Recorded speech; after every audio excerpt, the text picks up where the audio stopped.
Recording in progress.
你是就是看那个朋友，我是那个高冷稍微听到好，所以还有不能够。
English channel, English channel, 1, 2, 3, testing， 可以了是吧 ？OK。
Good evening and good morning. Thank you so much for joining us.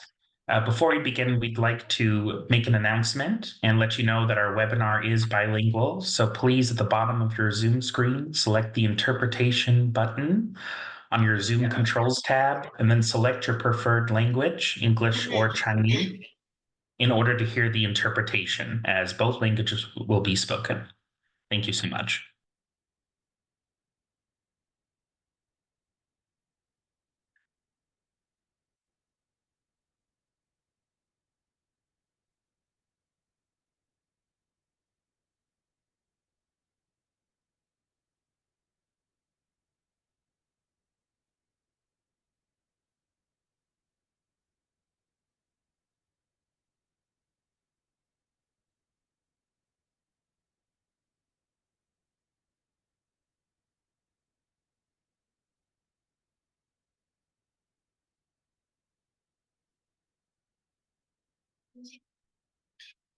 Honorable President Liu Limin, Deputy Director General Chen Dali, Deputy Chief of the Mission David Mill, President Julia Shamblanche, President Madeleine Ross, representatives of Chinese and American educational institutions, universities, experts, scholars, ladies and gentlemen.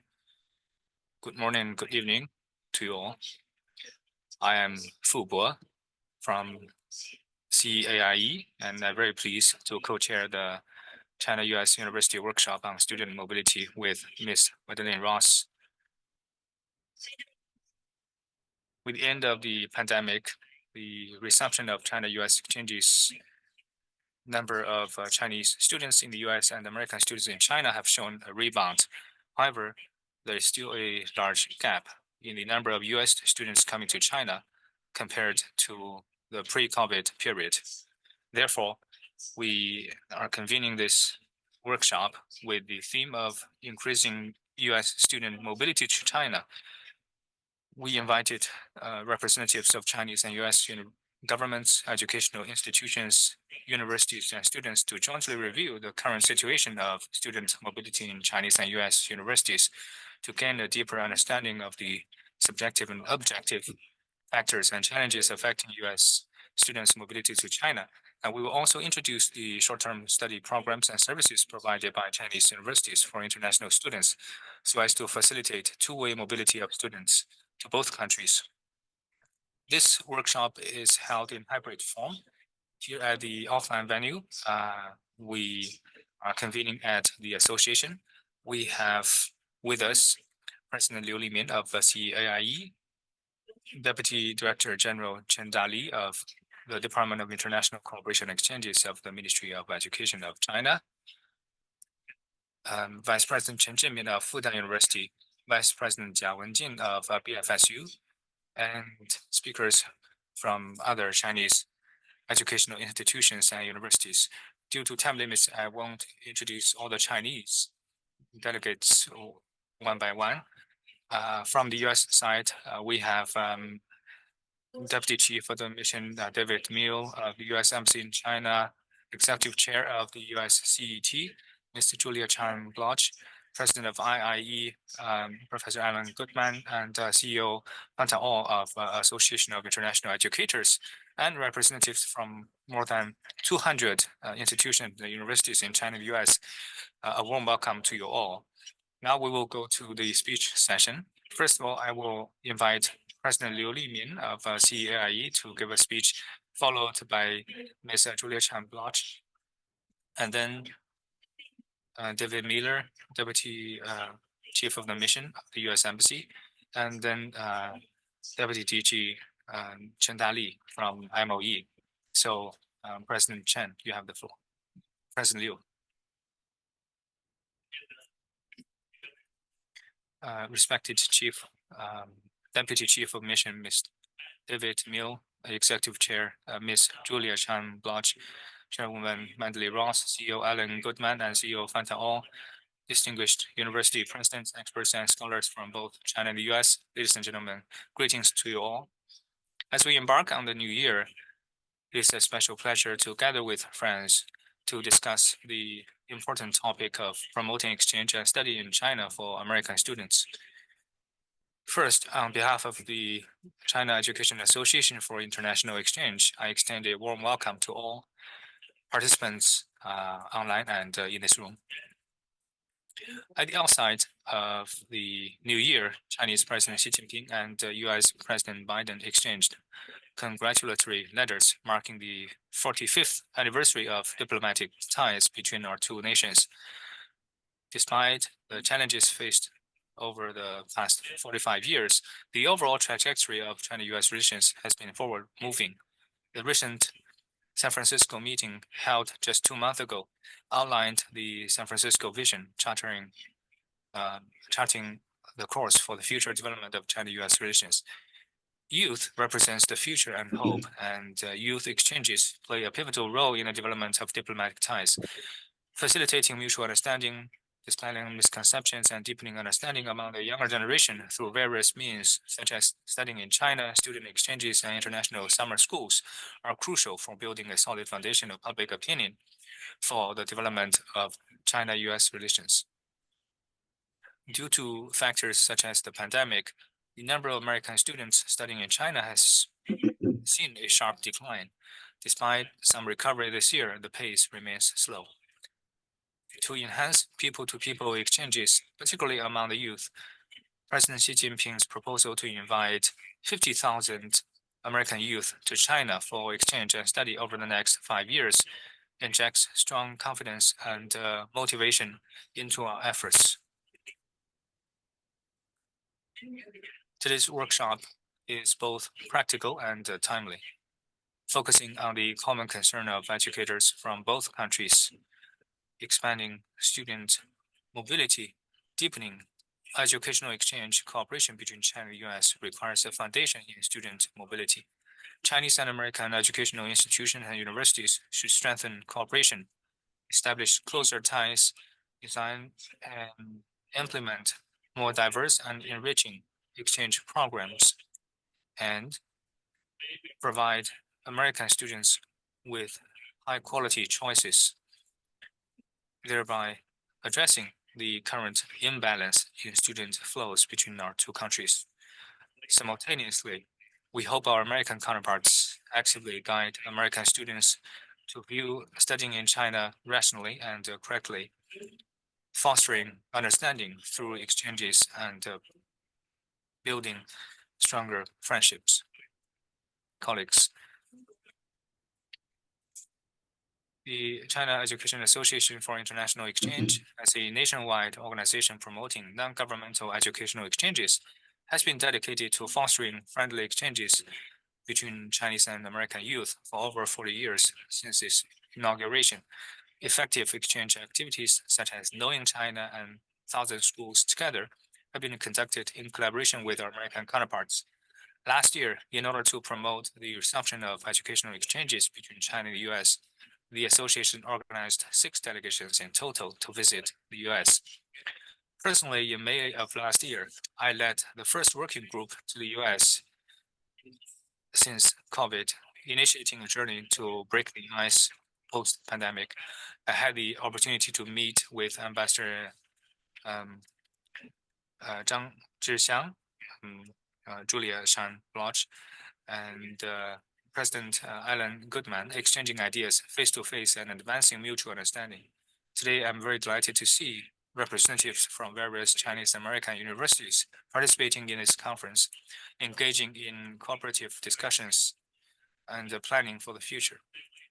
This demonstrates the commitment of educators to restore exchanges between China and the US, showcasing their responsibilities in the field of education. I believe in the future, more young people will choose to study and exchange experiences in each other's countries during the most robust period of their lives, injecting inexhaustible energy into the peaceful coexistence and stable development of China and US relations.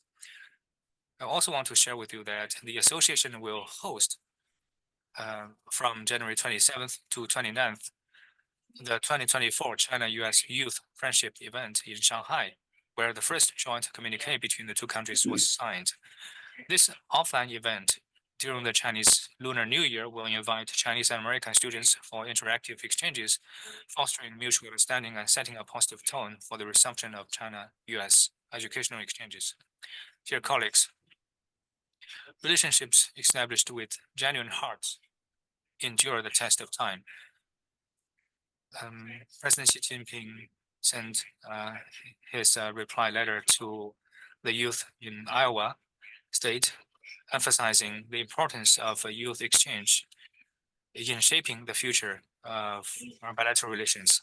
We hope that with such exchanges, we can set a positive tone for our future relationship. I hope all the delegates can leverage this platform to offer new ideas and pathways to facilitate Chinese and US youth exchanges. We hope that in the future, more youth can engage in friendly exchanges and mutual learning between the two sides so that we can promote the stable progress of China-US relations and injecting more positive energy into the world. In conclusion, I'd like to wish this workshop a resounding success. Thank you all.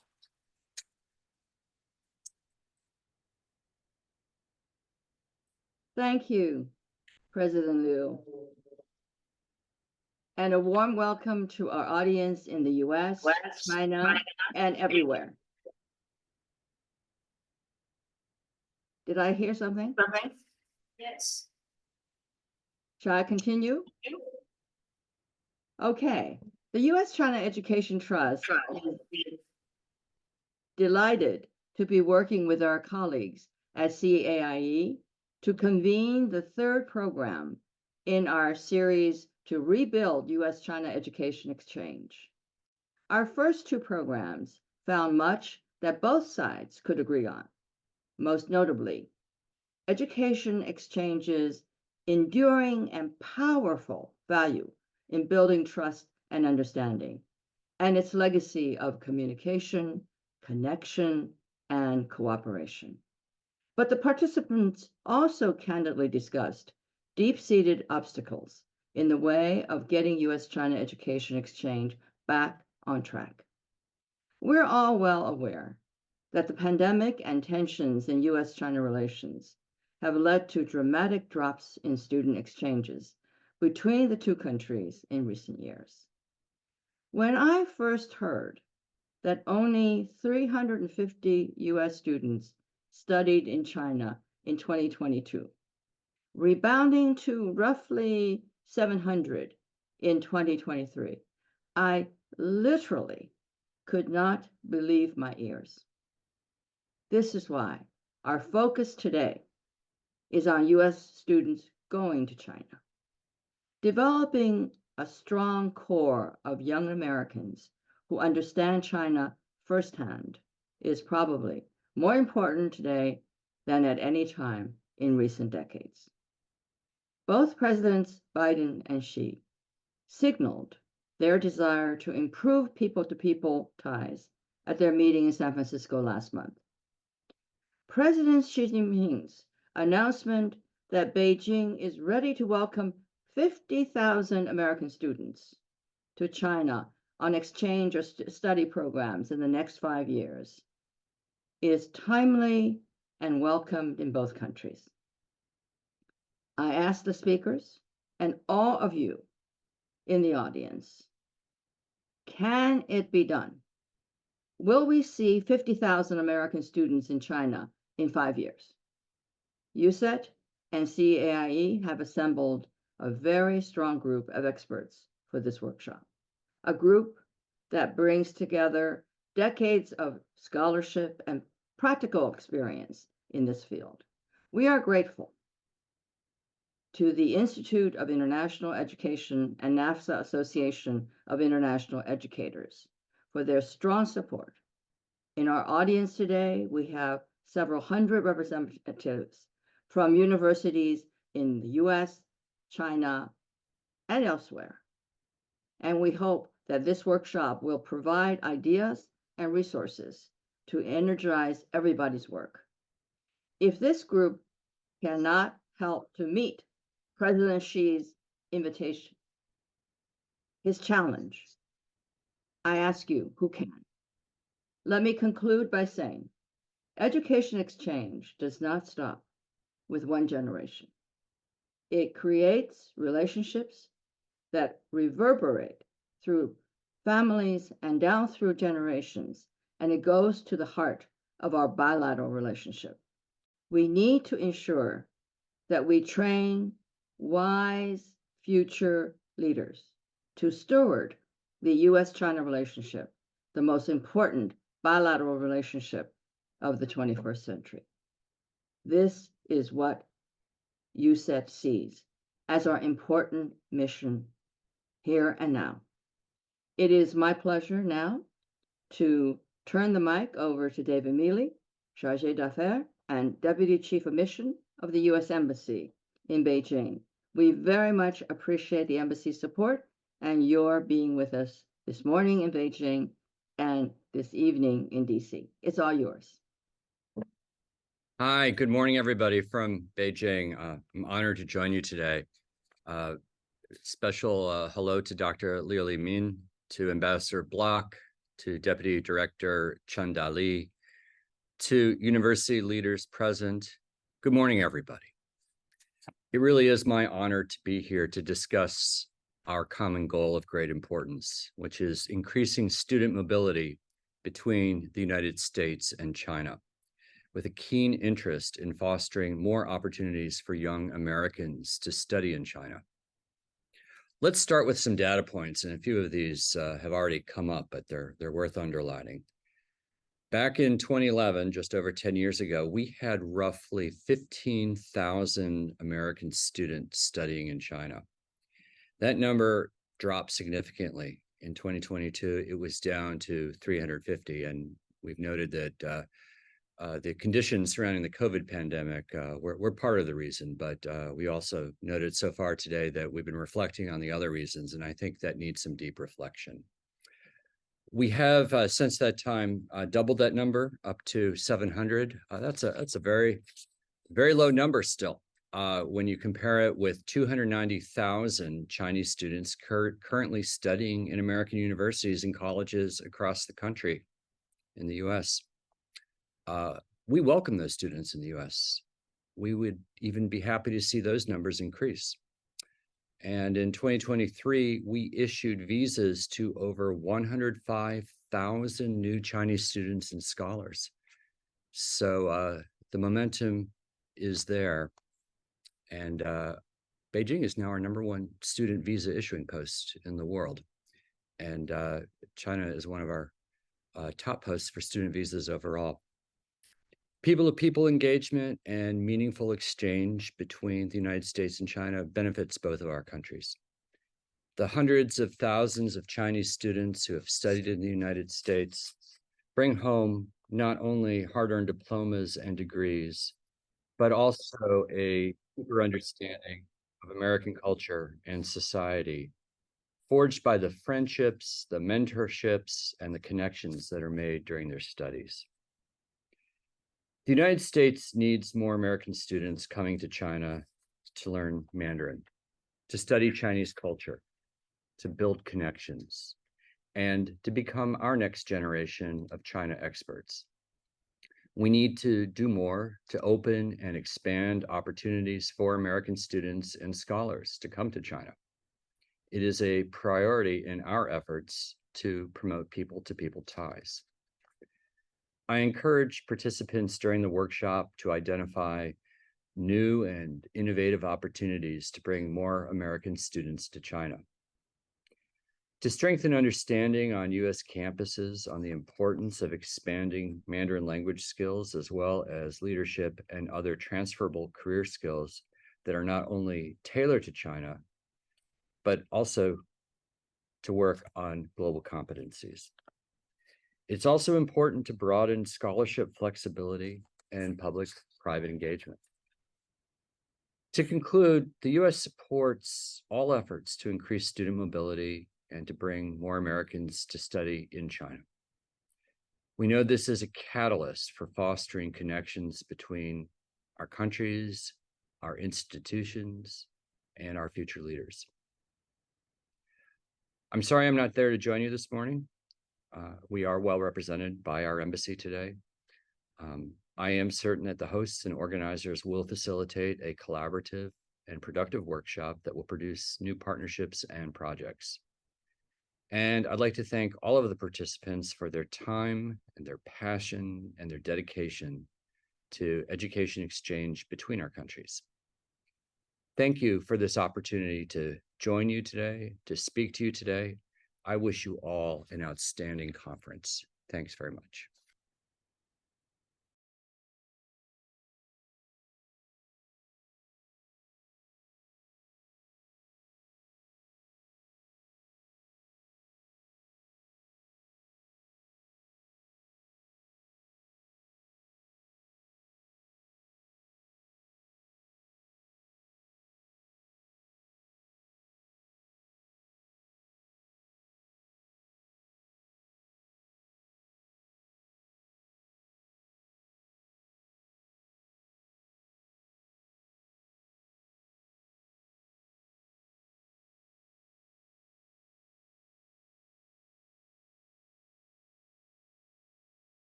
This workshop is also an important activity to implement the consensus reached at the summit.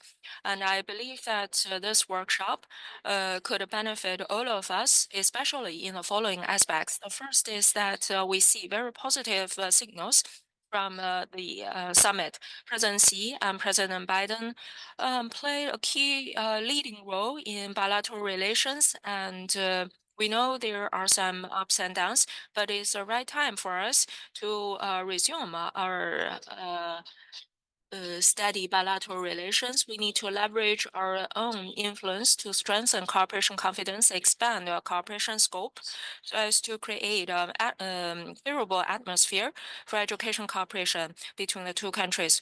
We also need to enhance mutual understanding and trust. And Ms. Sherry Bistransky is here with us. We talked recently. We had some difficulties encountered by both sides, but we have the mutual trust, and we should have the confidence to jointly address these difficulties. And thirdly, we hope we could carry out substantive cooperation.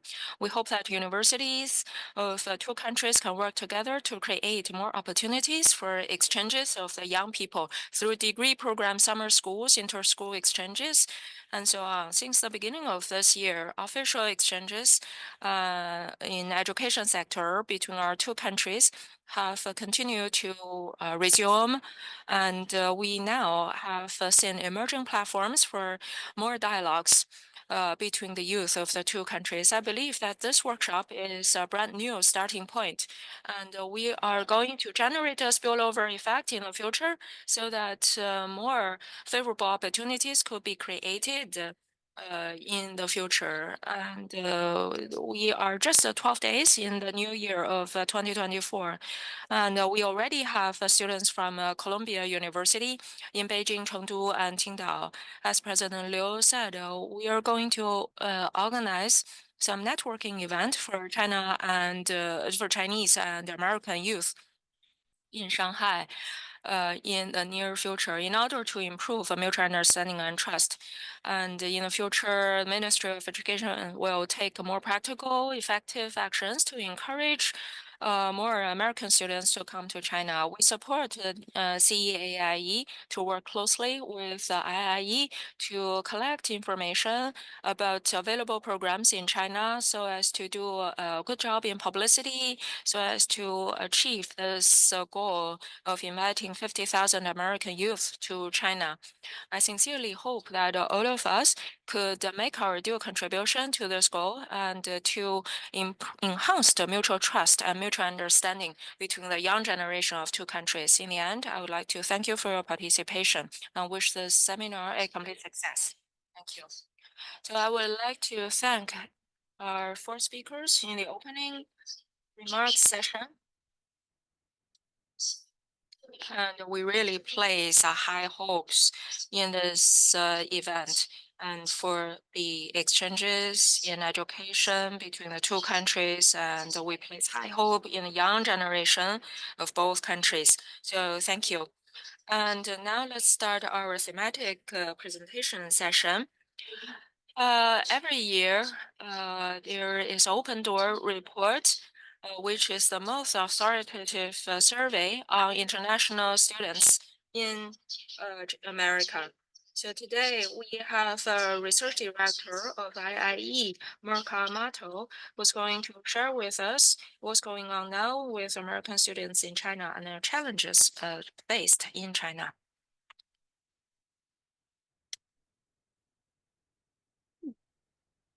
Good morning, good afternoon, good evening, everyone. It is such a pleasure to be here and to have this opportunity to speak to you all about the Open Doors report. As just mentioned, my name is Mirka Martel. I'm the head of Research, Evaluation, and Learning at the Institute of International Education, or IIE. And each year, my team prepares the Open Doors report on international educational exchange. And I will take the next 10 minutes to share some data on trends of US students studying in China. First, I'll go over a brief description of the Open Doors report. IIE has published annual statistics on international educational exchange activity into and out of the United States since 1949. And the results of this survey have been published annually as the Open Doors report since 1955. The Open Doors project is implemented by IIE and sponsored by the US Department of State. On the next slide, I'll go a little bit over the different data sets that we have as part of the Open Doors report. So the Open Doors report is actually made up of 4 different surveys, and it provides detailed information and analysis on international students in the United States, US students studying abroad, international scholars who teach or conduct research at US colleges or universities, and international students who enroll in intensive English programs. And so what I will go over today is specifically the data that is in the red square, which is related to US study abroad, and specifically some US study abroad statistics for US students going to China. On the next slide, I want to go over the type of data we collect on US study abroad, especially for this year. So first, we survey accredited colleges and universities across the United States that have study abroad programs. And if you click next, our data collection then focuses on US students who enroll in these institutions and then go abroad for academic credit. And finally, if you click again, we count on students who studied abroad during the 2021-22 academic year, and that goes from fall 2021 through summer 2022. Now, I know we have some, or what has been mentioned has been some more recent data, and I'll talk about that as well. But in terms of the official Open Doors data, the latest year that we've had for Open Doors has been for the 2021-22 academic year. And at least for Open Doors, the reason for this time lag is that we need to allow time for students to go abroad, come back home, and then be awarded credit at their US institution. And I do want to pause here and, reflect on what type of data this will show. Of course, this was the period of time in 2021 and 2022 that institutions were beginning to resume study abroad programs, but many institutions were still taking precautions due to the COVID-19 pandemic to safeguard the health and well-being of students, faculty, and staff. And of course, we also know that some destinations, including China, still had some strict travel restrictions in effect. So on the next slide, I'll talk a little bit about some of the large numbers we had for all students going abroad, and then I will specifically focus on China. So in the 2021-22 academic year, there were 188,753 US students who went abroad on a study abroad program. This was a rebound of study abroad programming since the COVID-19 pandemic. And on the next slide, when you look at the historical trend of US study abroad, it is important to understand the context prior to the pandemic, where really study abroad programming was increasing. But if you click ahead, we found this increase in this increase prior to the COVID-19 pandemic. And then really this height of 347,000 students studying abroad. But then due to the pandemic, many institutions suspended programs, resulting in a 96% decline in US study abroad over the past 2 years. And again, what we saw this year is that we are about halfway back to some of those numbers we saw. So if you click through to the next slide, Italy, the United Kingdom, Spain, and France are the leading host destinations of US students studying abroad, with more than half of all students studying in these top 4 destinations. Many leading destinations during this time period continued to reflect places that allowed travel during the pandemic, but also destinations that had some historical relationships or institutional branch campuses that could continue to welcome students. And if we find that what we're looking at here, we really see that the majority of Americans who traveled to destinations did travel to Europe, but there was still a diversity in the amount of students who studied abroad from the United States, and that students study abroad to over 170 destinations around the world. If you click through to the next slide, when we look at the data by regional destination, you can keep going, there we go. What we see reflected is not an overarching trend in study abroad, but we do see that there is this snapshot in time that highlights how different regions of the world have had students from the United States study abroad, particularly before and after the COVID-19 pandemic. So before the pandemic in 2018-19, approximately half of the students studied in Europe, 14% in Latin America, 12% in Asia, and 4% in Sub-Saharan Africa and Oceania. What we see in 2021-22 is that study abroad to some regions has largely rebounded, whereas other places like Asia and Oceania, which was likely due to continued travel restrictions, have not yet rebounded. And so we look forward to continuing to monitor this data in the coming years, particularly in the last academic year and this academic year, as we've seen COVID-19 restrictions ease and study abroad programs come back online after being paused due to those COVID-19 precautions, that we do, in fact, potentially will see these regional breakdowns come back to those pre-pandemic breakdowns. On the next slide, I'm going to be looking at East Asia data more closely. We can see here that there were over 5,800 students who studied abroad in East Asia in 2021-22. Primarily, this was to South Korea and Japan, but we do also see here that there were about 200, at least in the 2021-22 year, that studied abroad to China. Again, this number was still very low, but as we've noted, it has been increasing since. And on the next slide, I'll have that trend that we've seen recently, and that was just mentioned by some of the speakers at the beginning of the hour. And that's really looking at 20 years of data of US students studying in China. You can really see that at its height in about 2011, 2012, there were almost 15,000 students studying in China. Of course, in the last 2 years, these numbers, or at least these 2 reporting years, these numbers have been much lower due to the COVID-19 pandemic. I do want to share some information on where US students studying in China are coming from, and in terms of both of their institutions and their location. And this is going to be looking at pre-pandemic data, because that is when we had much larger groups of data, but it does kind of look at that trend of where students who go to China come from and what type of institutions.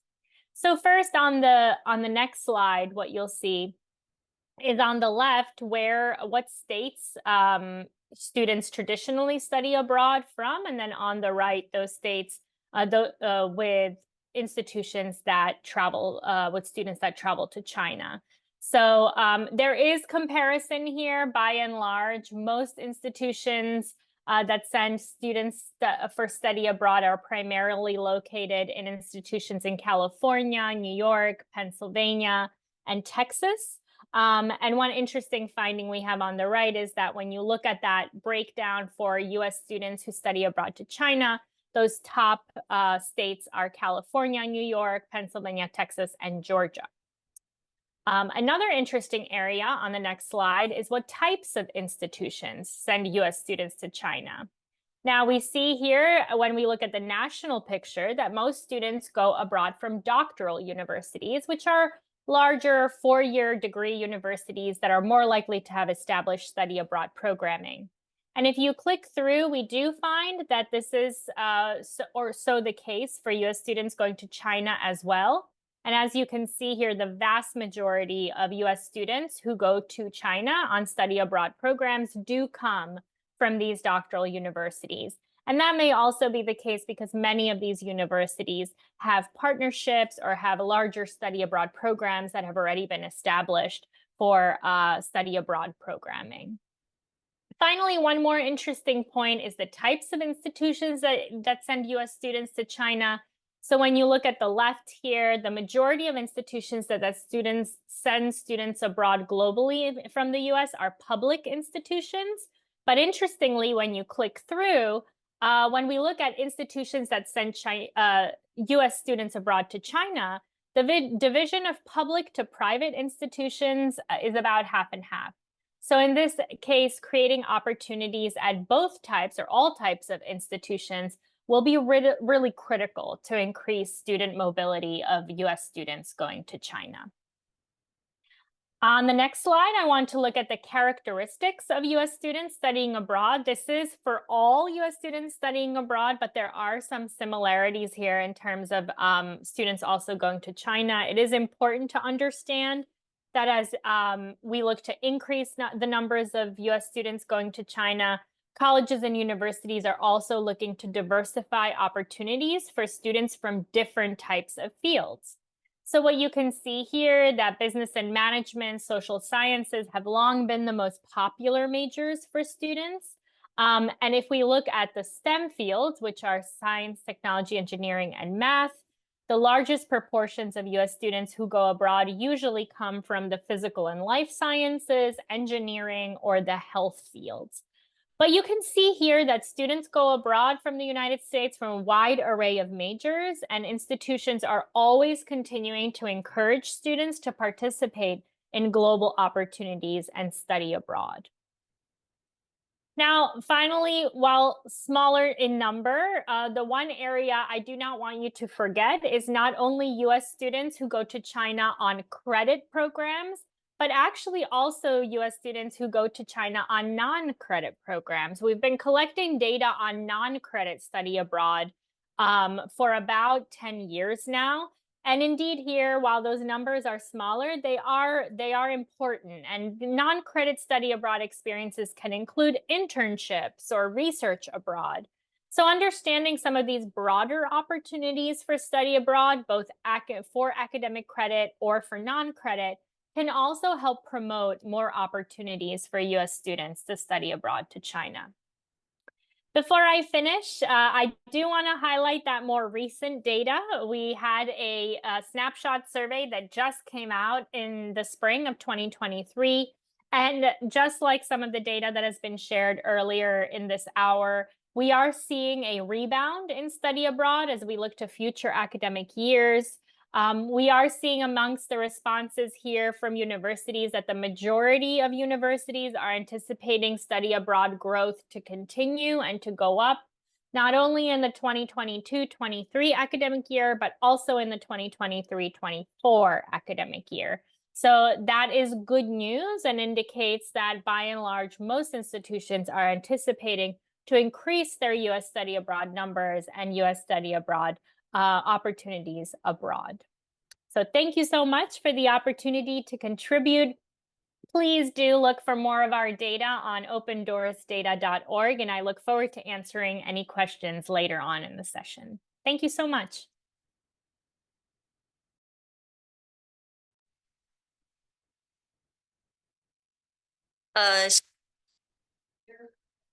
Thank you, Marka Mattel, for your sharing. We learned the practice at Open Doors and the statistics US students studying in China. Thank you for that.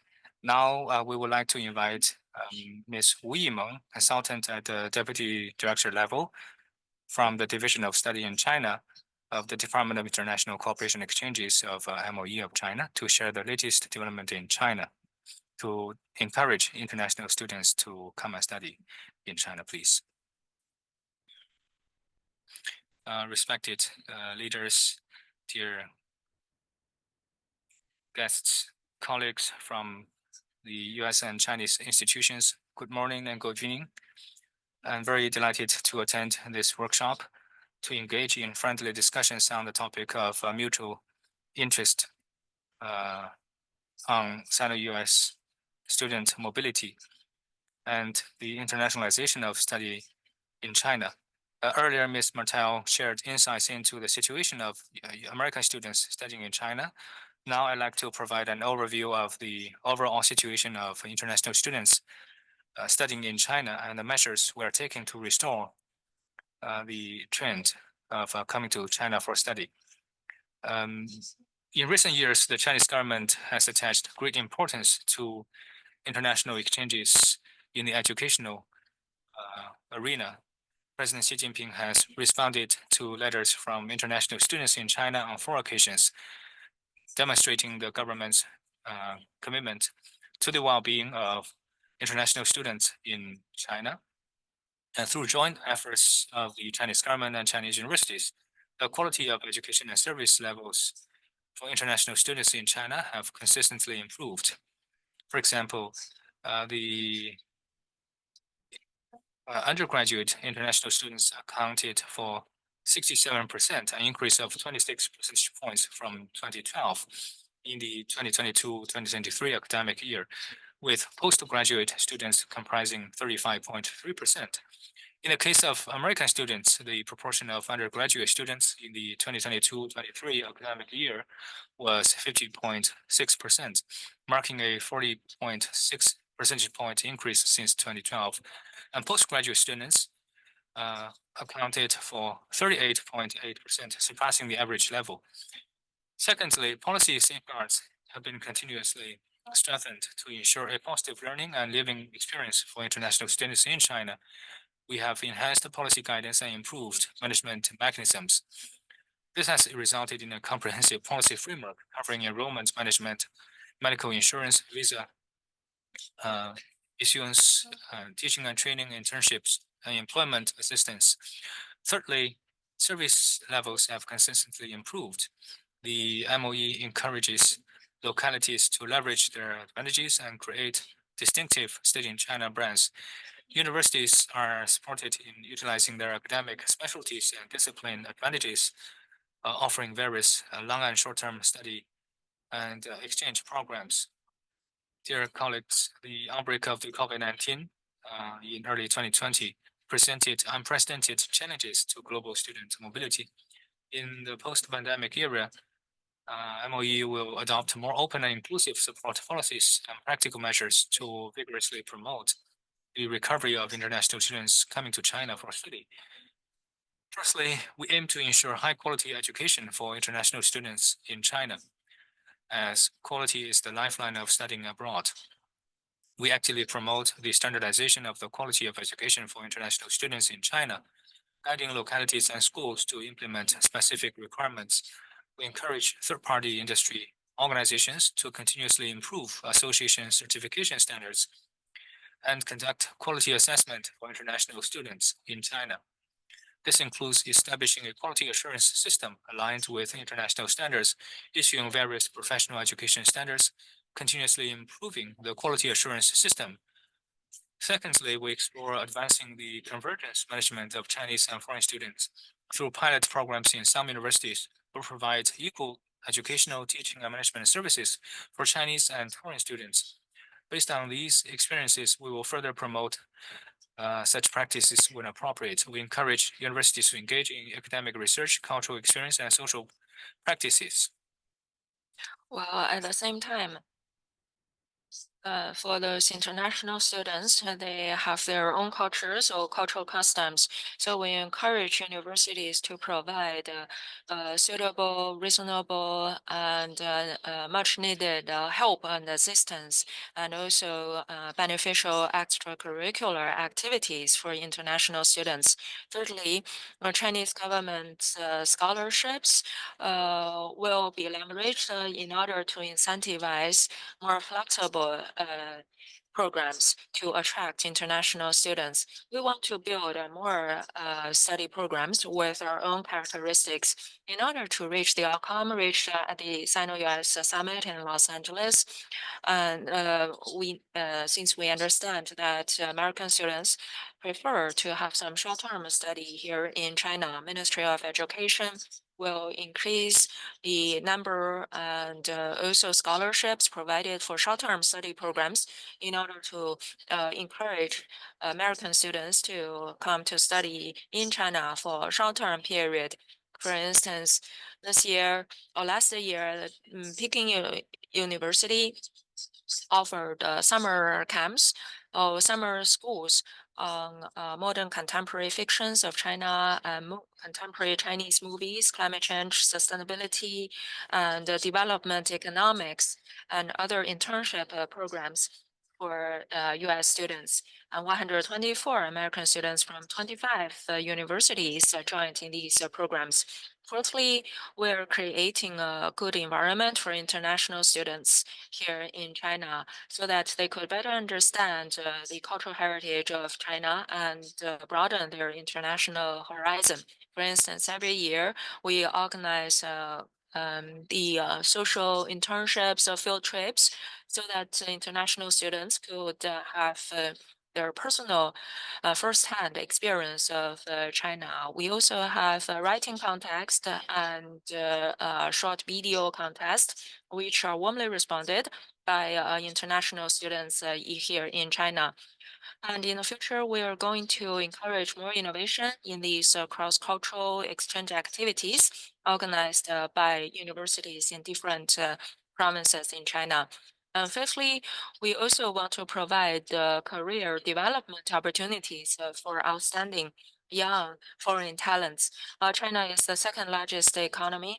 We can provide a lot of job opportunities for foreign talents. Over these years, the Chinese government has formulated a number of favorable policies for the foreign graduates from Chinese universities, and they could enjoy favorable policies in terms of creating their own businesses or landing jobs or doing postdoctoral research.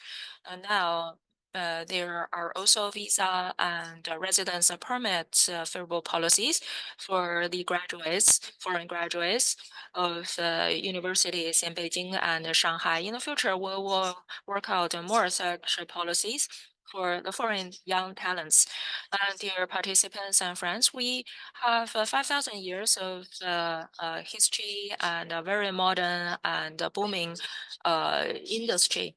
And we welcome the visit of international students. And the ministry is committed to improve the quality and service provided to international students. We want to provide an enabling, favorable environment for international students so that they could benefit their experience here in China. We are going to work with all of you here today in the future so as to boost our friendship and cultural exchanges and mutual learning among the young generation of two countries. Well, thank you, Yimeng. Well, now we are going to have a thematic discussion. If you have any questions, you could type in the chat box in Zoom for our online participants. Well, the first topic for discussion is to broaden the base of students going to China. While China is a #1 destination for students in Asia, and international students are an important part of our university student population. However, the pandemic brought unprecedented challenges to global student mobility, and how to expand the base of US students coming to China is an important topic for us. So now I'd like to invite Professor Dennis Simon, former executive vice chancellor of Duke Kunshan University. Well, he has his very unique insight on mobility of students between China and the US. Professor Dennis Simon. Thank you, Fuwa, and thank you to the U.S.-China Education Trust and to the CEAIE for inviting me and including me in the program. When we held the first meeting of the U.S.-China Higher Education Dialogue in New York in September 2023, the imbalance in student exchanges was one of the key issues that was discussed. However, at the time, we didn't have the benefit of President Xi Jinping's exciting proposal for China to receive 50,000 American students. From my perspective, this could be a real game changer in terms of getting us back to some normal levels of bilateral exchange. Of course, the devil is in the details. And there are many financial, logistical, and even academic issues that must be addressed. And fortunately, we have the experience of the 100,000 Strong initiative that was launched during the Obama administration. And while that program never got close to the stated goals, we did learn that without an appropriate organizational and managerial model on each side, any type of similar program will likely suffer the same fate of underachieving. I would argue that the stakes are even higher this time around because of the prevailing tensions in US-China relations. As we've heard from several speakers this evening, educational exchanges can play a strategic role in helping to build bridges of understanding and provide a foundation for future American and Chinese leaders to work together in a much more constructive fashion.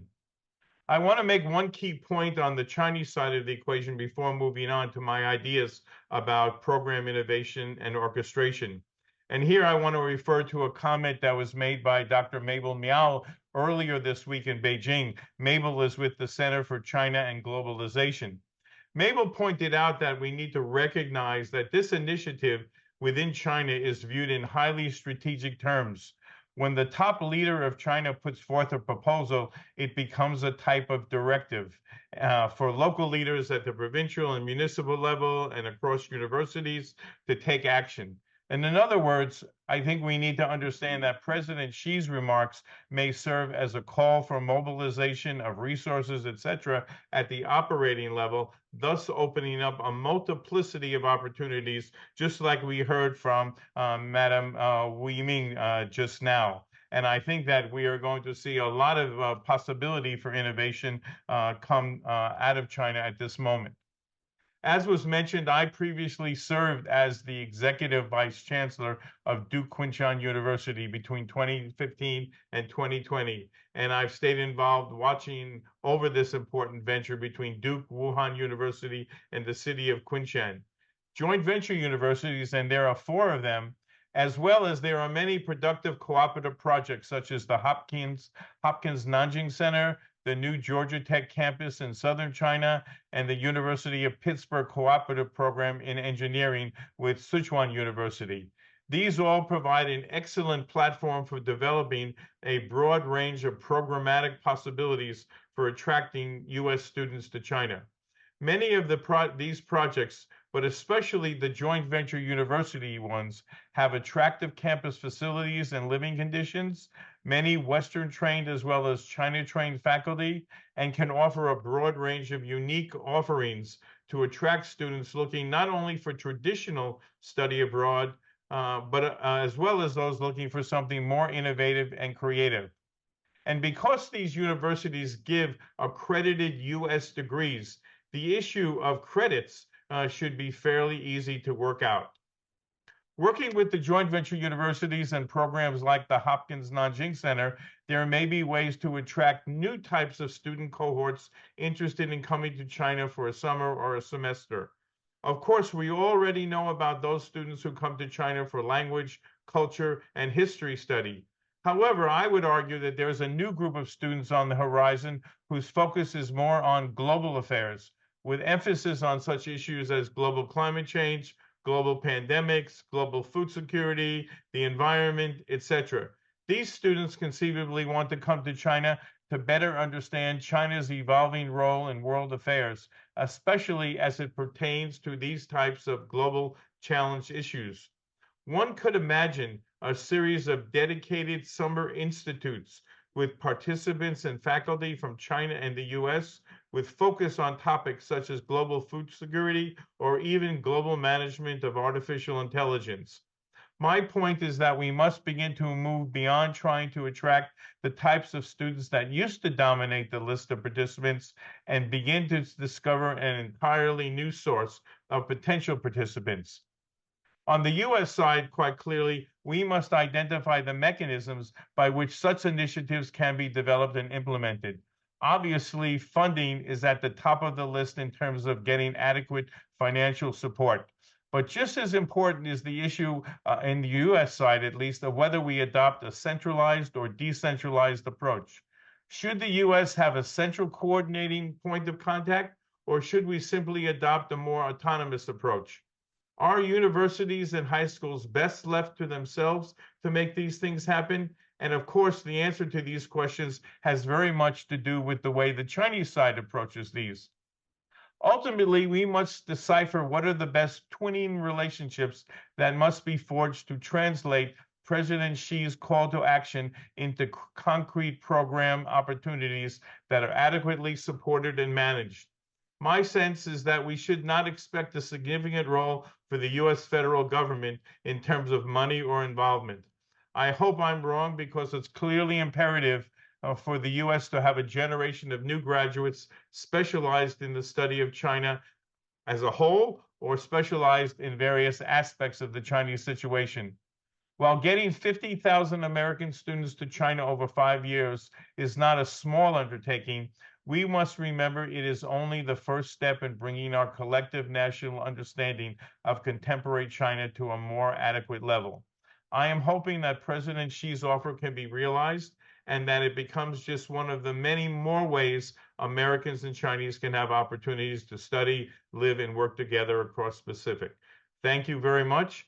And let me pass the baton on to Jeff Wong from American University. Thank you again.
Jeff. Thank you, Professor Wang, for your insights as the Vice Provost for Global and Immersive Studies at American University. He has very in-depth knowledge about student affairs and also has offered us very good suggestions. Thank you for that. We will now proceed into the Q&A session. And due to time limits, I can only propose 2 short questions. I think this question is about to interested to learn about future of education exchanges between US and China looks like. I think this question is to Mr. Chen Dali. Could you answer this question?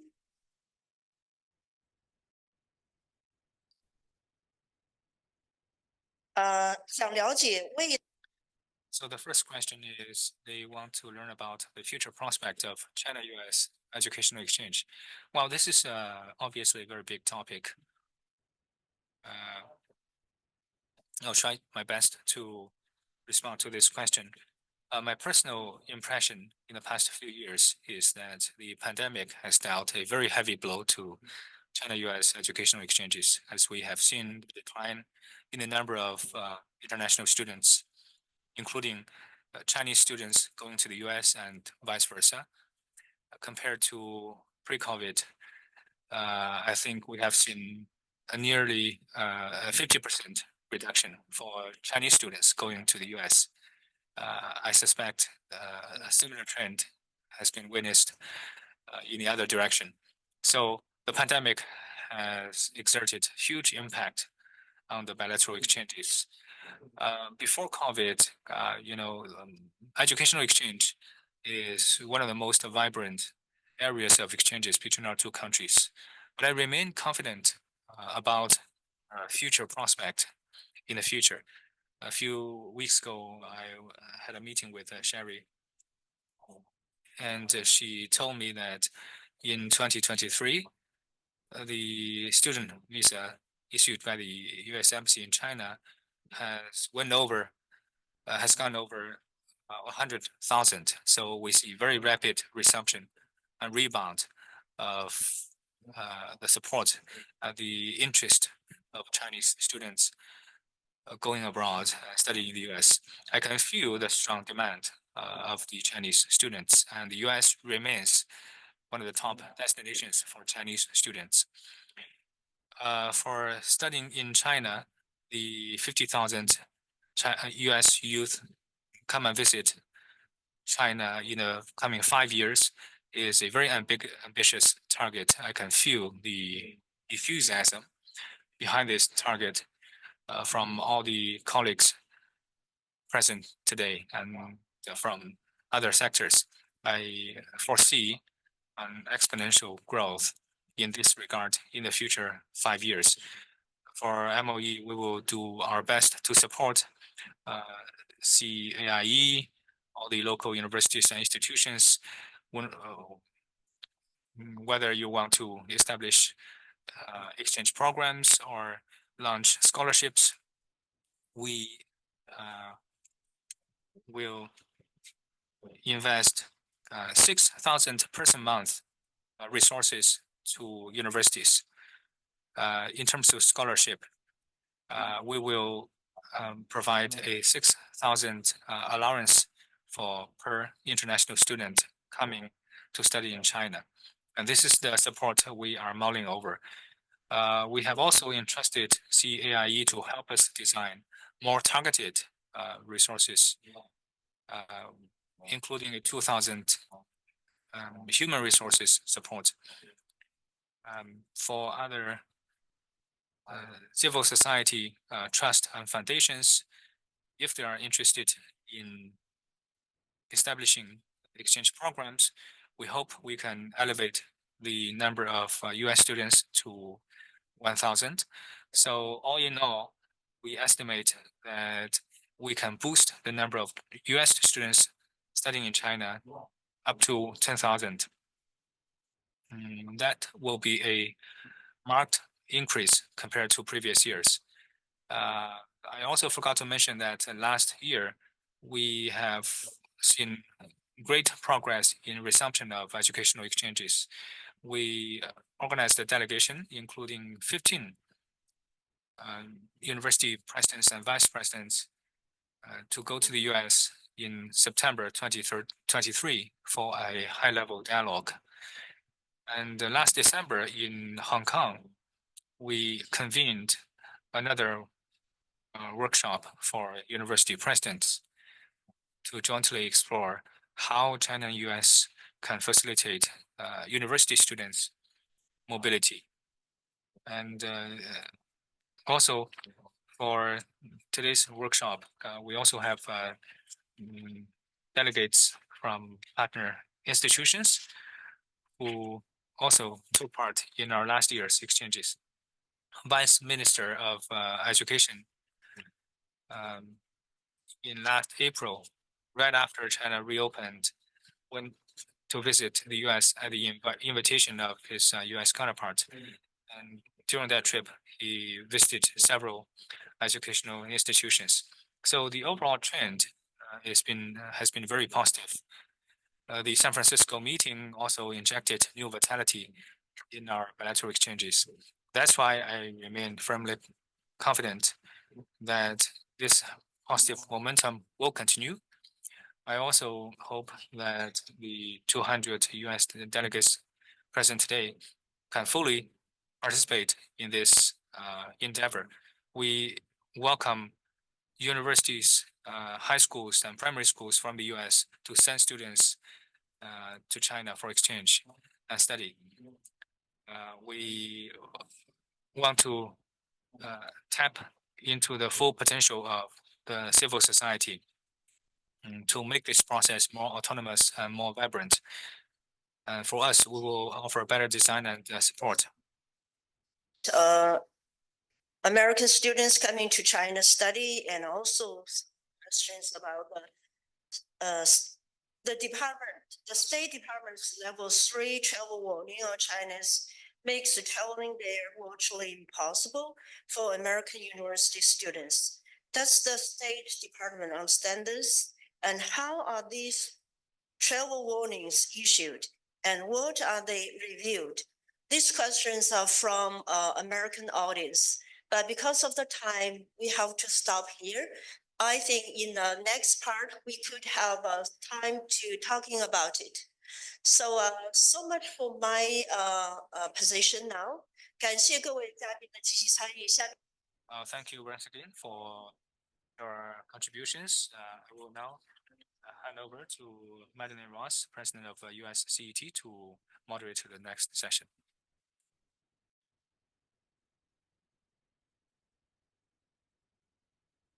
Thank you, Fubo. It's a pleasure to take over as the host for the rest of the program.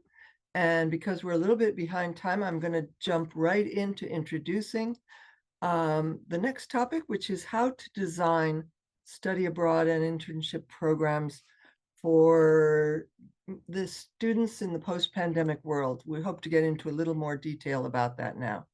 I was a former student in China myself, I just want to mention, but I left for China in 1979 when there were no study abroad programs for Americans in China. I had to work hard to arrange a part-time gig teaching English and studying taking classes at a university. So it's in the decades since then, we've actually sent more than 150,000 students to China overall. And so despite the challenges we're facing, I think we have a lot of experience that we can build on from pre-pandemic. Our next 4 speakers have that experience and knowledge that they'll share with us. We're going to hear sequentially from Liu Bo, who heads International Cooperation Department at CEAIE, has many years of experience in this field. Next, we will hear from Huajing Mask, a professor and administrator at Wayne State University, who's designed many successful China-related programs. She will be followed by Vice President Chen Zhimin of Fudan University, who will tell us a little bit about their programs and how they relate to the broader group. And finally, Shi Yunyu, who directs the International Office of the Jiangsu Provincial Department of Education, will add a perspective from a provincial government to this topic. So let's dive in. Liu Yibo, the floor is yours.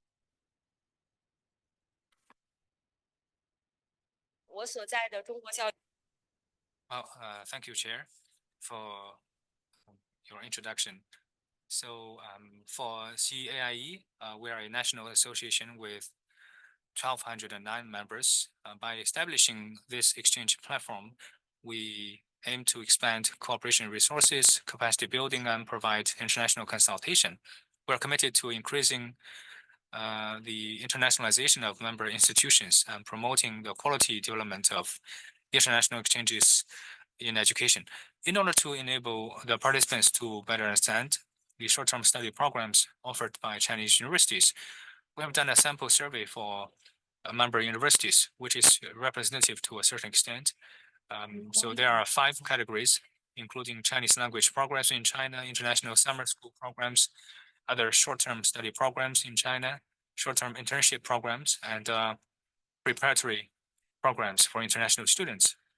So the first category is Chinese language programs in China. Such programs range from 2 to 4 weeks to a semester or academic year, with most of the 2 to 4 weeks programs being arranged during the summer or winter holidays. Well, such programs are open to applicants aged from 18 to 50, with a small number of schools allowing ages from 16 to 65. With a high school education or higher, there is no language requirement for intermediate and advanced classes. Level 3 or above of Chinese HSK test is required. Second category is international summer school. And in our survey, a total of 77 international summer school programs are offered by the 43 universities surveyed, distributed in 23 cities in 14 provinces in China, which account for 62.6%. 62.8% are actually double first class universities. And among these summer school programs, there were 14 Chinese language programs, 18.1%, and 38 professional training programs, accounting for 50%, and 25 cultural experience programs, accounting for 32.4%. As for the field of studies, 18 universities offered 38 professional training programs, including 14 in STEM, accounting for 35.9%, and earth science, 10, with a percentage of 25.6%, and 10 in humanities and social sciences, accounting for 25.6%, 5 in economics, 12.8%. As for disciplines, there are very diverse thematic courses involving AI, environmental science, architecture, EE, renewable energy, traditional Chinese medicine, and so on. As for location, schools located in Yangtze River Delta, where e-commerce industry is the most developed region, offer Yangtze River Delta cross-border e-commerce program, which helps foreign students to understand cross-border e-commerce, how to select products and how to promote or market products online. For universities in coastal cities, they focus on protection of marine, environmental, cultural heritage in their summer school programs. For universities in northern cities, they offer programs on ice and snow related issues. Some universities in ancient capital cities offer courses on archaeology and cultural heritage and so on. And some of these programs are run by Chinese universities alone, some jointly by Chinese and foreign universities together. Well, in terms of mode of instruction, 16% of the courses are in the form of lectures only, and 83% of them offer both lectures and field studies. For STEM programs, usually students could attend lectures, workshops, field studies, and visits to enterprises. For cultural experience programs, students could have lectures and cultural tours to learn local culture. For instance, tea, Tai Chi, non-tangible heritage, Silk Road culture, and local culture in Lingnan region. And the length of these programs usually is about 2 to 4 weeks, and they account for 84% of the total. There are also some short programs like 1 week or very long programs like 8-week programs. They are open to undergraduate, master, and doctoral students. And some of the programs could also offer 2 to 4 credits. Third category is other short-term study. These are like student exchange or short-term study programs. They are usually offered in spring or autumn semesters, and length for such such program is like 1 semester or 1 academic year. And the field of study for these programs involve humanities, social sciences, science and technology, economics, and so on. Usually for those taught in Chinese, students must have HSK 5 or above. For those taught in English, students should have EATS 6.0 or TOEFL 80 scores or above. And the fourth type is short-term internship program, and the students must could acquire some credits in China in these short-term internship programs. And for non-English speaking students, they must have EATS score above 6.0 and TOEFL above 80 score. Fifth category is preparatory program for international students. And for those who intend to receive degree education in China can attend these preparatory programs after 1 to 2 terms of language learning and foundation learning. Students could become eligible for undergraduate programs in Chinese universities. And usually applicants are required to reach HSK level 2 or 3. So the above is the short-term study programs available in China offered by Chinese universities. We welcome American students to sign up and study in China. So thank you.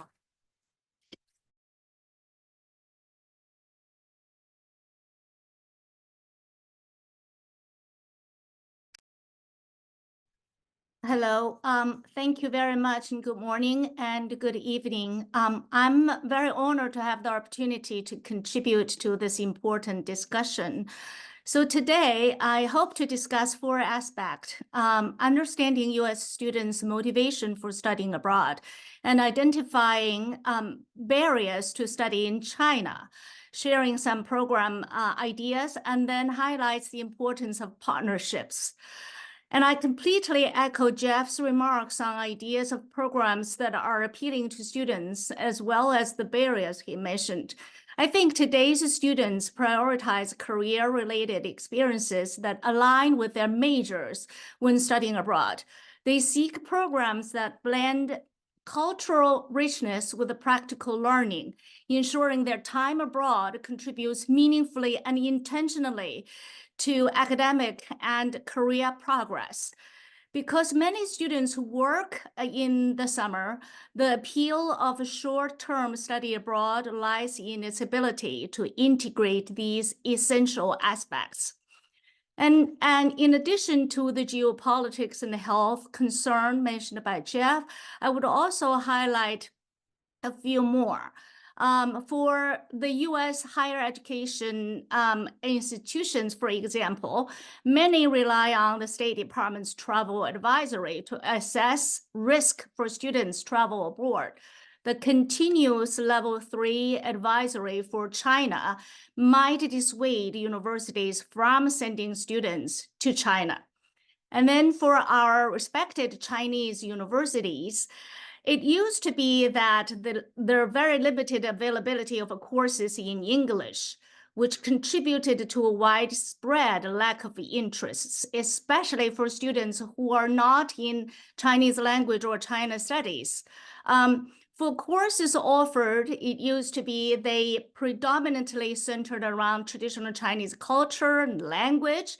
This focus overlooked contemporary issues and culture, which are more closely aligned with the students' career-oriented skill objectives. However, things have changed, and you might just have heard from the previous speaker a wide array of courses that's beyond the Chinese language and the culture. So to tailor to more diverse students' needs, we might consider themed programs that align with the students' majors, allow them to fulfill their major requirements while engaging in valuable real-world applications, such as hands-on career-related activities, collaborative project-based research, or internship. Programs like these provide students with valuable insight into Chinese business environment, economic landscapes, market trends, and global issues, as Dennis mentioned. So internships are vital for practical experiences. For broader students' inclusion, especially those without the Chinese language proficiency, I would suggest pairing the Chinese students and the English-speaking students together. And this will help overcome the language barriers. And the internship language can be English, offering valuable chance also for Chinese students to enhance their English skill. Study abroad programs in the next slide you will see inherently involve partnerships, requiring collaborative efforts for development and execution. All these partnerships shown on the slides are important, but I am going to just highlight two aspects. One is I propose that we engage students in the program development process, as it is a student-centered strategy that ensures alignment with their needs, preferences, and educational goal. This approach enhances program buy-in and relevance, fostering active participation and maximizing benefits for students. This approach also promotes students' agency, fostering autonomy and responsibility crucial for independent and self-directed learning. The student-centric planning process itself becomes a training ground for collaboration, cultural sensitivity, and inclusivity. These are essential skills for successful study abroad experience. Considering the risk involved, using third-party providers that specialize in navigating safety, culture, and academics can alleviate the burden of risk management for universities. Partnering with established providers such as CET and others offer students a more cost-effective options with a comprehensive and safe experience, and ultimately will lead to better overall outcome. So in summary, I think this is the most trying time for US students studying in China, but it also holds promises for institutions willing to adapt and define the new path for study abroad in China. And let's remember, it takes a village to create a successful study in China program. The collaborative synergies formed through the US and Chinese universities, the students, and the third-party providers ensures that the short-term study in China programs continue to evolve, impacting students with unparalleled opportunities for learning, growth, and enrichment on their educational journeys. Thank you. I now am delighted to introduce our next speaker, Vice President Chen Zhimin from Fudan University.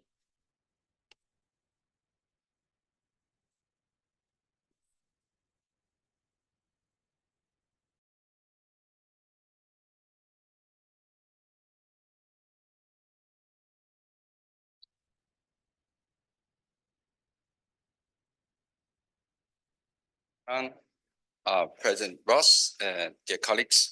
Good morning, good evening. It is really my great pleasure to speak here to share with you some of the major short-term programs that we can offer to welcome the US students to study in China, in Shanghai at Fudan University. Next page. Fudan had a very long relationship with the United States. Two of our founding presidents of the university were graduates from the United States. And we are very honored that in 1984, we were the first Chinese university to host a US president, President Ronald Reagan, to visit Fudan, give a speech. Our president, Yang Liang, also hosted President Obama's town hall speech in Shanghai in the year 2009.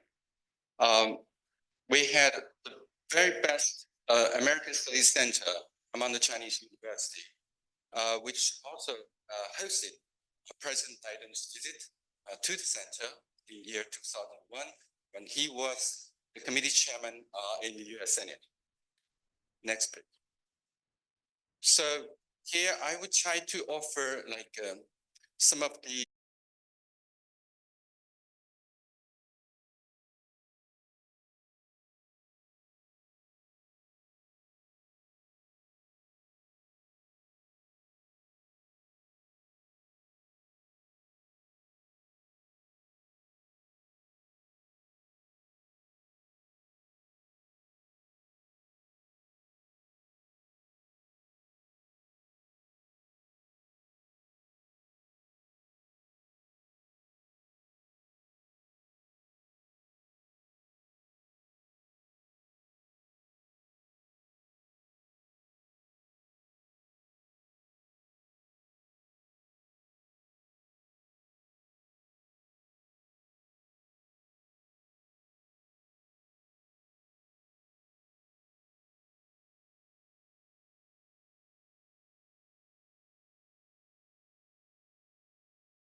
Respected President Liu, Deputy Director General Chen, colleagues from the US and China, morning and good evening. I'm very delighted to comment to this sharing on this topic. So the topic I was assigned is the short-term exchange and internship design. I will share a provincial perspective. So I'll start by introducing the location of Jiangsu province. And as you know, we are located in the heart of the Yangtze River Delta. We are at the hub of bustling economic activities with very convenient transportation. As a major province in science and education, Jiangsu is home to 168 universities.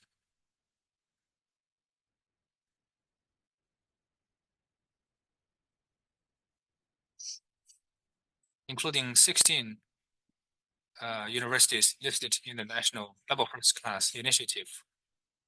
We have 24 Sino-foreign cooperative institutions for higher education. And in the past 5 years, we have attracted a total of 190,000 foreign students from 182 countries.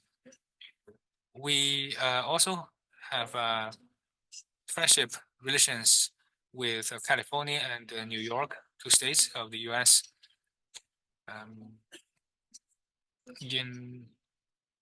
We have very intense exchanges with the 2 sister states of the US with mutual visits by our provincial leaders and state leaders to each other. In Jiangsu, we have 2 flagship cooperation programs between the 2 countries. One is cooperation between Nanjing University and Johns Hopkins University in establishing the Sino-American Cultural Research Center. And the other is Duke Kunshan University, located in Kunshan city of Jiangsu province. Starting from 2023, we conducted and designed the so-called Splendid Jiangsu International Summer School, focusing on global health, pharmacy, and several basic disciplines, attracting 500 international students to study under this program. So the Splendid Jiangsu program received support from the provincial educational authority. It has united and pulled together resources from all the leading universities within Jiangsu, leveraging the double first class disciplines of Jiangsu universities, focusing on cutting edge subjects and research topics. We invited foreign students to Jiangsu for short-term courses, academic exchanges, and research practices, during which they will also be taken on tours to historical and cultural landmarks and get exposure to modern enterprises. For example, the Hohai University's water resources discipline is a leading discipline globally, according to the global ranking of academic subjects. And this summer, we conducted the Yangtze River Protection and High Quality Development International Summer School to introduce to the participants the advanced knowledge related to water resources governance. In terms of syllabus arrangement, above 70% of the time is allocated to course learning and academic research exchanges. The remaining 30 involves cultural exploration, excursions, and cross-cultural exchange activities. We mainly target students from local and foreign universities. So far, we attracted around 50 individuals. Such programs will take the students to the nearby Shanghai city, Hangzhou city, and other cities within the Yangtze River Delta. For lodging, students will stay at the International Student complex or nearby hotels to ensure good living conditions for the international students. So we have a very good infrastructure and very good design with dedicated supporting teams from the participating universities. The lectures include academicians and renowned scholars and the business leaders from the high-tech arena and the business community to offer their insights. We also have logistics support to cover students' travel back and forth, and students could only pay for their ticket fare back and forth to China for the field tours or for tuition or for the experiments, field trips, accommodation, food, catering, transportation. All these costs are taken by the universities in Jiangsu. And so we got like over 95% of satisfaction rate by foreign students. And of course, they also offer some very good suggestions. For instance, they want to have more interactive sessions in those programs. And they also want to have more internships included in these programs. So these are all very good suggestions for us. In the coming years, we are going to diversify the contents of these programs, like climate and environmental cooperation, dual carbon targets set by China, and other science and technological issues. In March this year, on our English website of the Department of Education of Jiangsu Province, we will release more updated information about these short-term programs offered under Splendid Jiangsu program. We welcome our students from the US to come to Jiangsu for short-term study. Well, currently, there are already 317 American students registered for short-term or long-term study programs in Jiangsu province. So we sincerely hope more could come and visit Jiangsu to have a better and comprehensive understanding.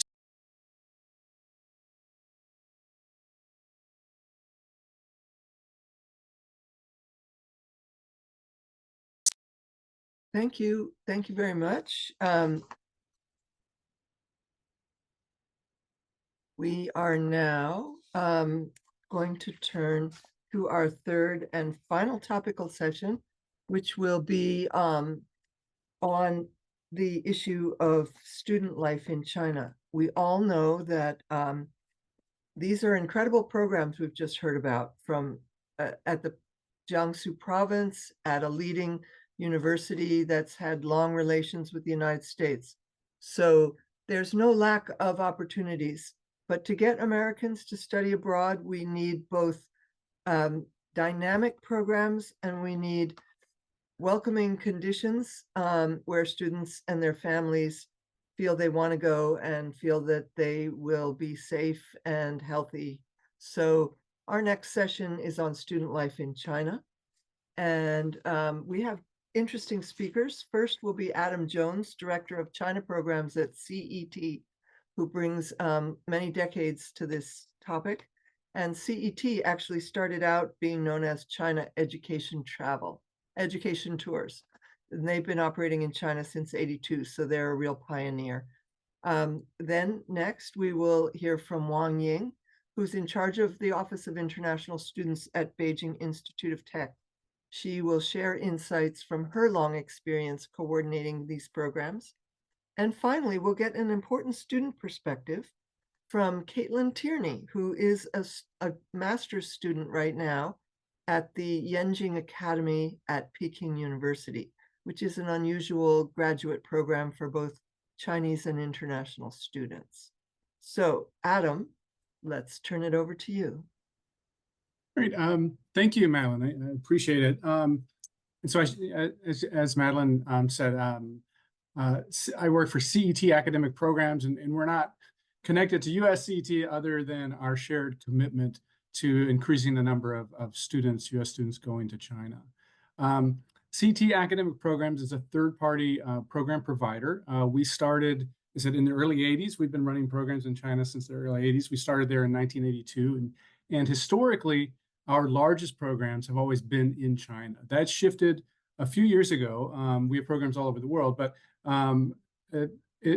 historically, our biggest programs were always in China. We partner with Chinese universities in China to host US students currently enrolled in various universities here in the United States.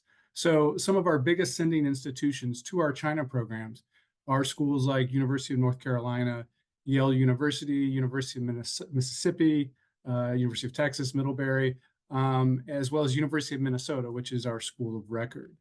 So CT students, when they come to China, they study and they have the option of studying in an intensive Chinese language program, sometimes lovingly referred to as a boot camp, Chinese language boot camp, or they do a program where they're able to study a combination of courses, Chinese language, as well as sort of Chinese history, economics, literature, things like that, which are taught in English. And they have the option of doing an internship as well. At the height of CT programs, CT's China programs, I should say, we were seeing around 1,000 students per year, and that's probably about 8 or 10 years ago. In 2019, the year before the pandemic, the number of students studying per year in China was about 600. So we restarted our program in summer 2023, and we had about 60 students that studied in 3 different programs, 2 in Beijing and 1 in Shanghai, over the course of 2023. So I'm going to talk a little bit about that experience and then just sort of the outlook moving forward. Before I get to that, let me talk a little bit about CT does, as we believe strongly in the importance of sort of knowing before you go. So we do pre-departure orientations to sort of orient US students to what the program is going to be like, helping them prepare for departure and arrival information, or as well as just the daily logistics of living in China, cell phones, money, apps, Alipay, WeChat, VPNs, all kinds of health and wellness, all of these kinds of things we go over before students arrive on site. And then, of course, we do a much deeper orientation once students are on site. Now, in 2023, I visited a couple of times, was fortunate to be there in May and then again in November. And as I said, we had 3 cohorts of students. So I wanted to talk a little bit about what we learned from the students and their experiences through their evaluations. And I should say, similar to the experience of students pre-pandemic, students had overwhelmingly positive things to say about the programs and about their interactions with Chinese peers, with their language partners, Chinese roommates, and Chinese teachers on university campuses. They all felt they had made dramatic improvement, which is what, of course, we want to see, dramatic improvement in their understanding of Chinese language, but also in culturally, historically, and having a better perspective on the Chinese perspective on many things. So the experience of studying in China for these students was quite rewarding, personally, academically, and professionally as well. And again, this sort of rings true with what I was observing on my visits. Our students in 2023 reported struggling with the same kinds of mundane issues that all study abroad students struggle with, grappling with a new linguistic and cultural environment, balancing studies with the desire to get out and travel and experience and see the country, and things like anxiety, stress, and homesickness. But so what is interesting, though, is what these students did not struggle with. And so this was something we were very cognizant of as we were restarting our programs. And none of our students reported any negative interactions or reported feeling unsafe or have been negatively impacted by being a US student in China. So even though we hear a lot of, rhetoric in media, anti-US rhetoric or anti-Chinese rhetoric, what was clear is that our students really didn't experience this at all during their time. And so that's a reassuring thing. And what was sort of noteworthy about these evaluations is they read very much like they might have read prior to the pandemic. It's clear that students are having that kind of quality experience. And as we're seeing, we are seeing real enthusiasm and a renewed energy to hosting more US students in China, including more funding kinds of opportunities for various kinds of activities, trips, programs, and of course, all of the university, rich university resources that exist in China. I'll say in terms of challenges, just as a way of wrapping up here, some of the challenges remain, I think, to getting having more students go. There were logistical challenges early on in 2023, I think, but a lot of these have been resolved. Things like, for students connecting their US bank accounts to an Alipay, something like that. But a lot of this stuff has actually been resolved over the course of 2023. There are still some entry and exit onto Chinese university campuses, which is still tightly controlled. But again, this doesn't really impact students that dramatically once they're on site. Big challenges, again, are things like the flights, which are expensive and limited. We're hopeful to see that there are going to be more flights coming throughout the course of 2023, between direct flights between the United States and China. But I'd say the biggest obstacle, and this has been referred to here, and I've seen it in a couple of the questions here, to getting more U.S. students in China right now is the State Department's travel warning, that level 3. For a lot of U.S. schools, that right there is just a complete non-starter. And so I do urge our colleagues in the State Department, to take a careful look at that and do some careful reconsideration of that, because that right now, I think for a lot of our partner schools in the United States, that level 3 just is a no-go for some of those schools. So I'll turn it over from here to Wang Ying from Beijing Institute of Technology. Thank you.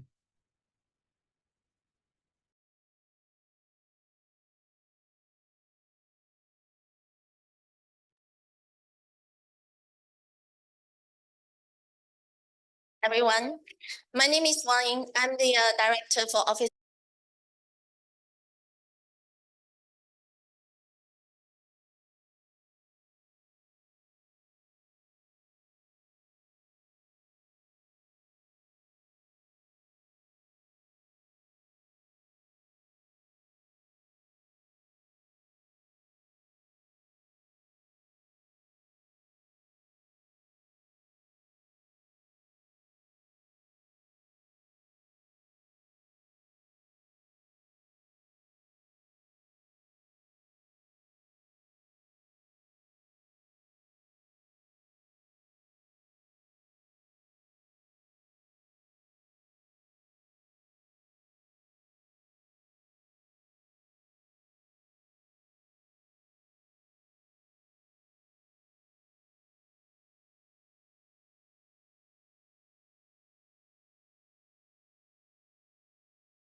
Thank you, Caitlin.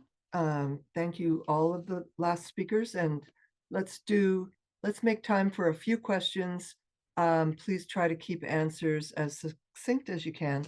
I want to get into a few more specifics, and so I'm going to combine a couple questions. First, this is for Huajing, and maybe Jeff Wong from American University would like to jump into a few questions about what American students are looking for. Do American universities accept transfer credits from Chinese universities? And could you say something about whether American students prefer to live on campus, stay with a host family, or some other option? And what is the general duration of program time that you think most Americans want in China? And let me see if you have any of those short answers to any of those questions.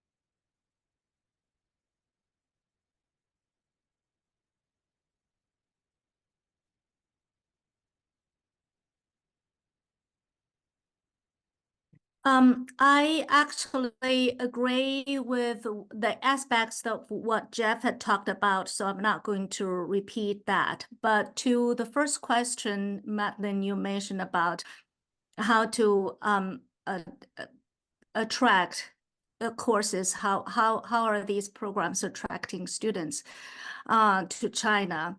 I think it's very heartening to hear all these many universities listing programs other than Chinese language and traditional or Chinese tradition courses, and of course a lot of them are in the summer short-term programs. But I also think just offering courses in those areas is great. It's a great advancement.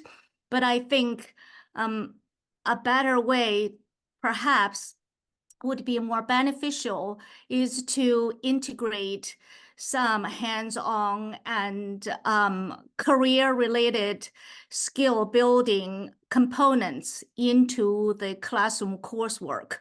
In other words, in addition to taking students to see the cultural highlights, historical highlights, which is important, but also building into the courses the subject-related courses or major-related courses to offer students more opportunities to see the industry, to engage in career-related practices, internship. I think that nowadays our U.S. students are so much pressured of, a career advancement and job related, and many universities are talking about, college to career path, building that career skills. I think that would be a big attraction for students, especially whose major is not in Chinese language or China studies. Great, okay. Another question would probably be directed to Adam Jones and Wang Ying, and it's about conditions on campus. Several people asked whether we could say something about the accessibility issues for students with disabilities on Chinese campuses. Adam, you want to start? Sure. Yeah, I'll say, our experience has been that our Chinese partner institutions have been very accommodating and trying to make sure that they were adhering to students who might have been mobilely challenged and stuff like that. So our programs, particularly in Beijing and in Shanghai, The facilities, oftentimes the dorms, the classroom facilities are as modern or more so than what you're seeing on a lot of U.S. university campuses. And so I think in terms of accessibility, once you get outside of some of the bigger cities, and if you're taking groups of students outside, then you can experience some more challenges in that way. But at least on campus, we haven't had issues related to that in quite a while. Wang Ying, if you have thoughts there. Hello. Yes, I'll try to be brief.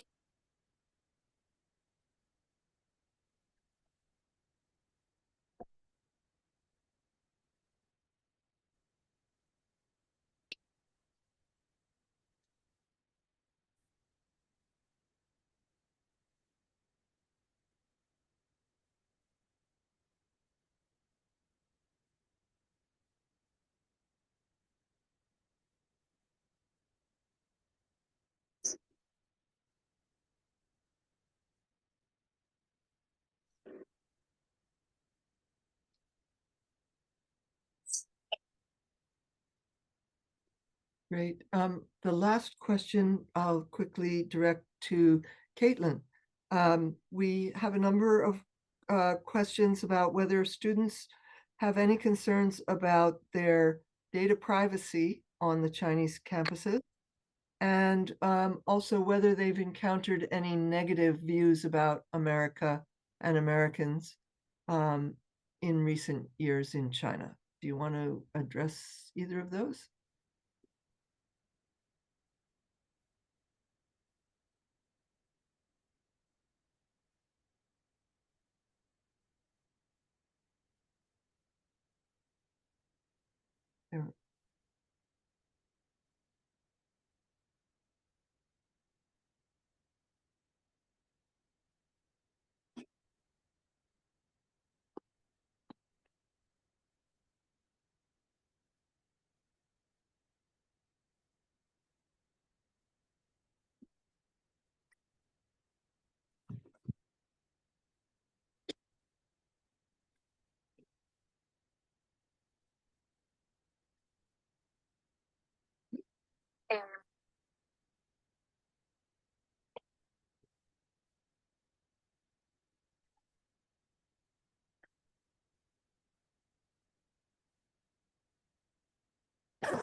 Okay, thank you. Thank you all. I'm sorry we don't have more time for questions.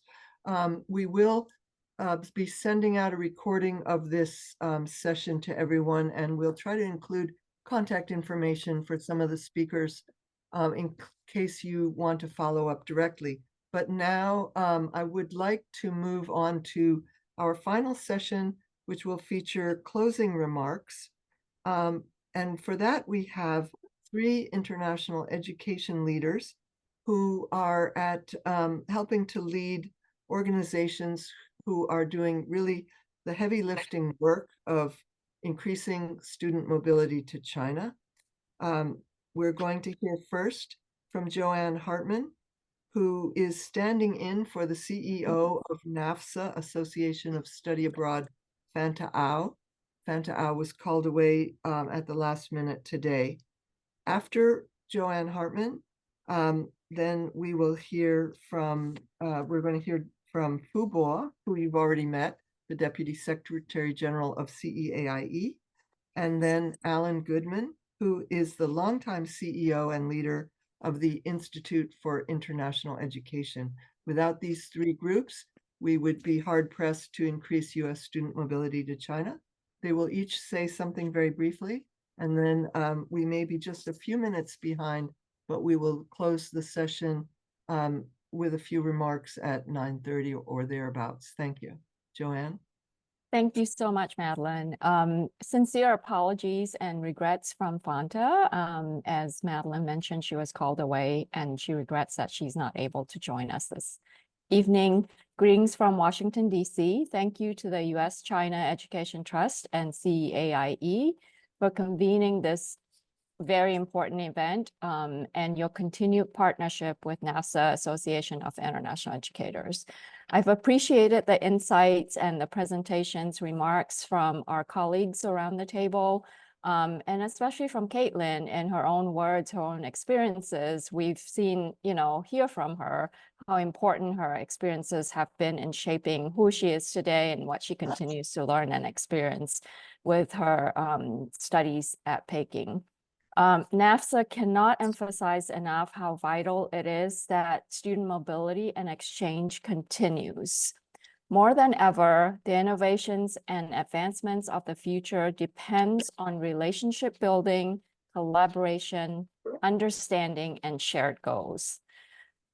And who better to work together on this than the youth of both our nations? I think that's critical and an important message that Fanta wishes for everyone to hear from NAFSA. I also believe that magic does happen when we put together bright and smart students together, when they can learn, when they can come up with solutions and solve problems. That is what the work of all of us here today are, and it's important that we continue the mobility and the exchange. I will now hand over to Alan for his remarks. Joanna, thank you, and my best to Fanta. I hope all is well. It's terrific to see President Liu again. Thank you very much for your two delegations and visits to Washington in 2023. I look forward to reciprocating those in 2024. And the longtime partnership we've had with CEAIE, it means a lot to IIE. You were the first organization that wrote to congratulate us on our centennial. And we've had a relationship that goes back almost as long as those 100 years. Caitlin, when you next come to Washington or New York, I think Joanna and I would like to meet you in person. I think you exemplify the potential for what Americans can gain and learn by actually being there. So congratulations on that. And I hope UVA is very proud of you. Just three short observations. Because of the times we live in, and Madeline and Julia, this has been a terrific 2.5 hours. It's going to take more convenings like this and all the participants in the convenings to help us better understand on the US side the new realities of the China-US academic relationship. One session, one delegation, one visit, one Zoom broadcast is not going to do it in the atmosphere in which we're living. But if we keep at it, if we keep speaking to how important for both countries this relationship is, I think we will have an impact in 2024. So I'm glad this is January. We have 11 months ahead of us to keep doing this and keep sharing the information that we've begun to share in this conference. Secondly, we do need to rediscover each other. There is a different China academic environment and situation today, as there is in America. We need to keep sharing information about opportunities. We need to rediscover what students are looking for. It's not just courses. It's not just courses in English. It's, as Caitlin said, often it's experiences outside the classroom or internships. And as Mirka said, it's not only things for credit, but we want to also tap into and encourage people to go to China and vice versa for things that are not just for academic credit or even include academic credit, so that our two next generations and their societies can get to know each other. So it's a challenge for all of us to understand the new students we're hoping to attract to be the new pioneers that help realize a growth in both ways of students studying in each other's countries, but not just studying. And third, I guess I'm on the panel because everybody wants to know how we get to 50,000 Americans going to China. It's a big number. It's going to take the support of the Chinese government, the support of the US government, and US and Chinese higher education institutions. But in the 1920s, when IIE started, in that decade, the number of international students coming to America surpassed records that had been set for 500 years by Germany and the UK. And transportation plays a huge role.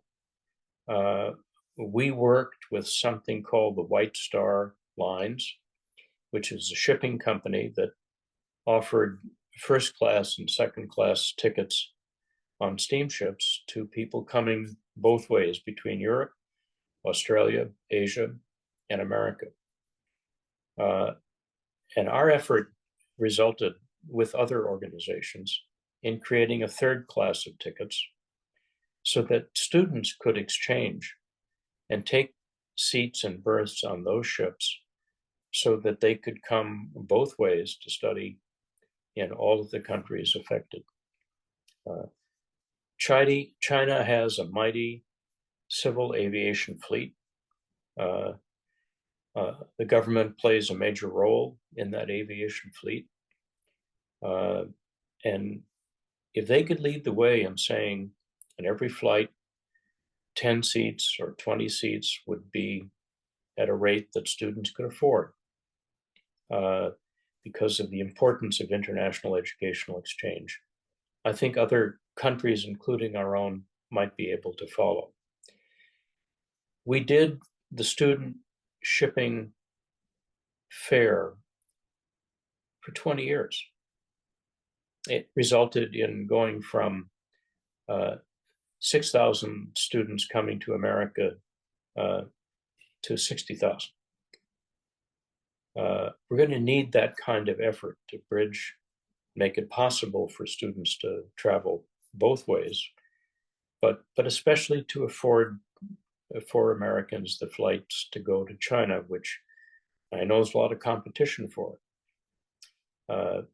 In the 1950s, United Airlines dedicated 15 seats on every one of its jets going to South America so that Americans could rediscover, in some cases, discover for the first time, South America as a study abroad destination.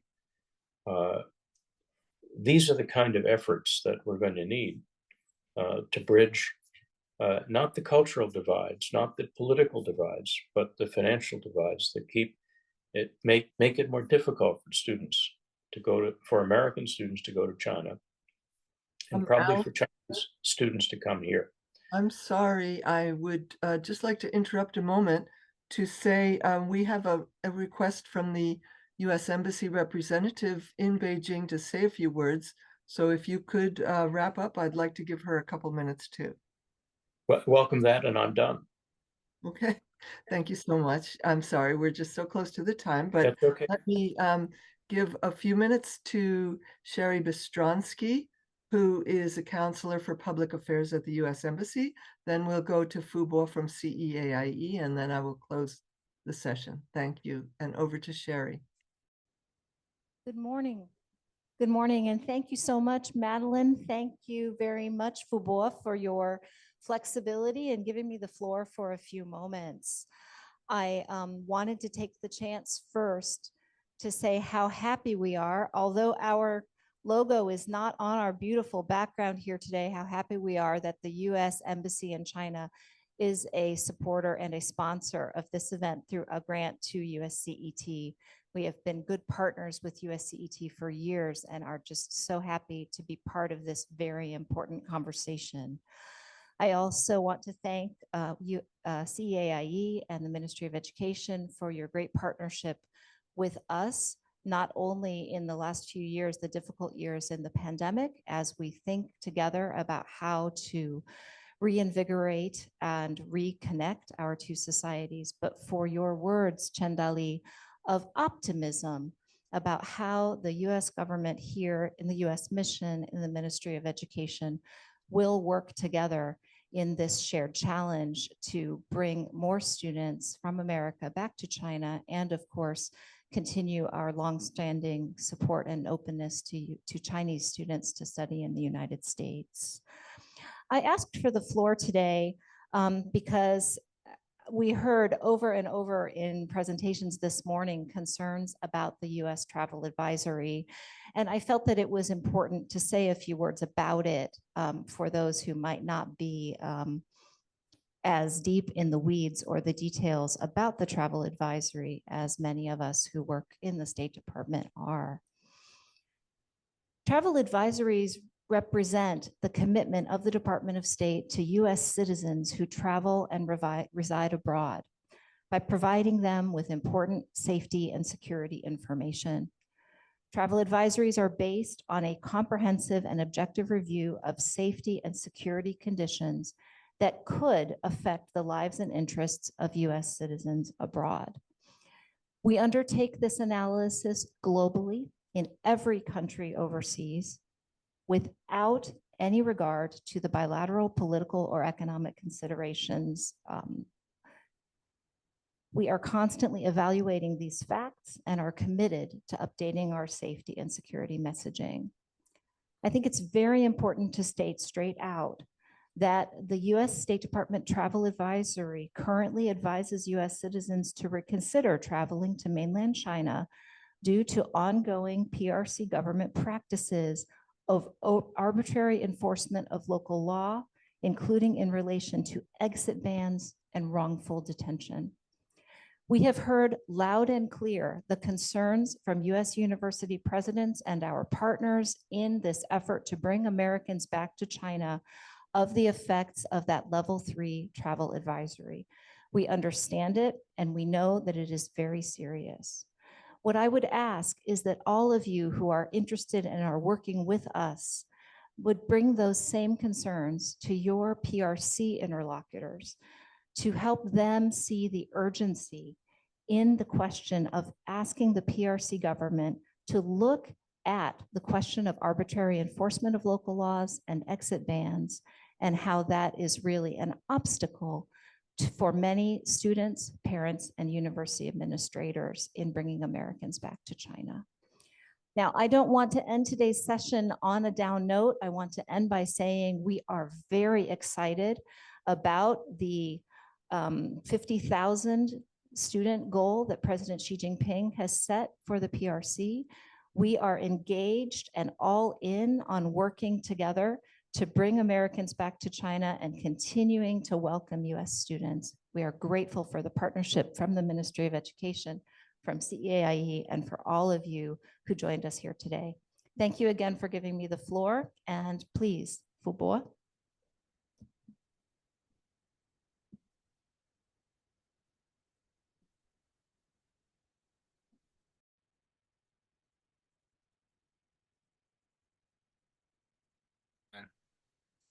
Greetings to you all again.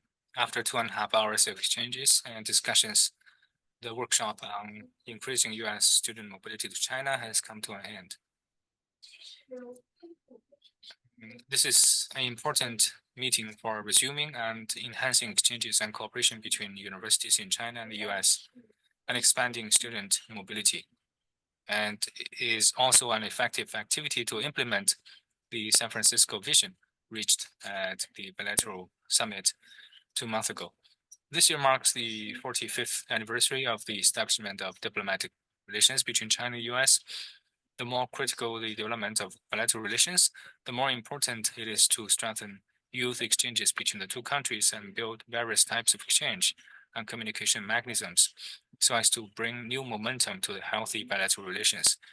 Today, delegates had in-depth discussions on the two-way flow of students between the two countries, especially on expanding US student mobility to China, and put forward a series of practical initiatives which makes us look forward to more young American students in China in the future. Overall, it will take more time and efforts to have the number of US students in China recovered to pre-COVID level. We hope that the two sides will take this workshop as a starting point, pull out our wisdom together and leverage cooperation platforms and mechanisms of higher education to have the target achieved,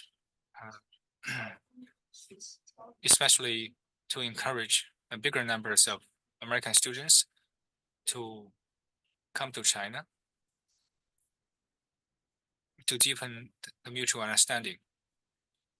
And via the exchange today, both sides shared the views that if we want to encourage bigger bilateral flow, especially the mobility of American students to China, require more efforts at various levels and more effective measures. So we both recognize the need to take actions. First, we must provide better educational services and the support to the US students to offer more short-term programs that cater to the interests of American students. And thirdly, the government and the business communities should engage in concerted endeavor in resuming the flights between the two sides.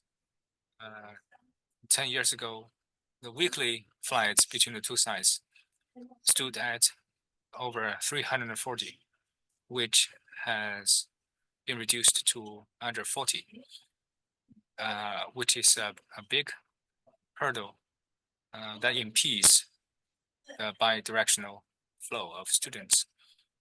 Also, as the previous speaker has mentioned, many American citizens watch very closely the travel advisories. This is an issue we have to tackle as soon as possible so that more students are willing to come and visit. And the US China Education Trust, IIE, many of the colleagues and friends. On the speaker, not the speaker, but they are participant this workshop. So warmly welcome to join us to promote the increasing American students to mobility to China. 所以我们希望 So we sincerely hope that more partners can join this effort to contribute to the bridge of friendship between the two sides, to deepen mutual understanding and jointly rise up to the common challenges. Last but not least, on behalf of the association, our sincere gratitude to all the speakers. My thanks go to the US China Education Trust for organizing the participation from the US side. This reflects the dedication and also the confidence to the bilateral student mobility. I also want to thank IIE, NAFSA, the US Embassy in China, the Jiangsu Provincial Educational Department, the universities from the both sides, and also Kathleen Tierney to speak from the perspective of a US student in China. It's particularly heartening to hear your sharing. We will seize this opportunity to join hands with our partners to contribute to the healthy and stable relationship of our two countries. In slightly over 20 days, we will celebrate the Chinese Lunar New Year. We will embrace the Year of Dragon. I wish you a prosperous Year of Dragon. This concludes our workshop today. Thank you again.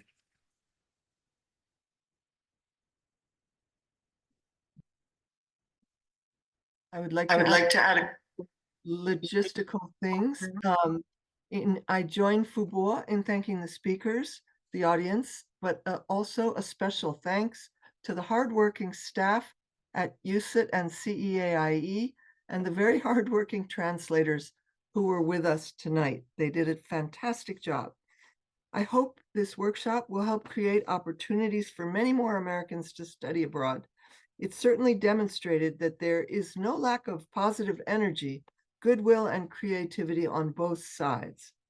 UCIT will make a video of this session available soon on our website.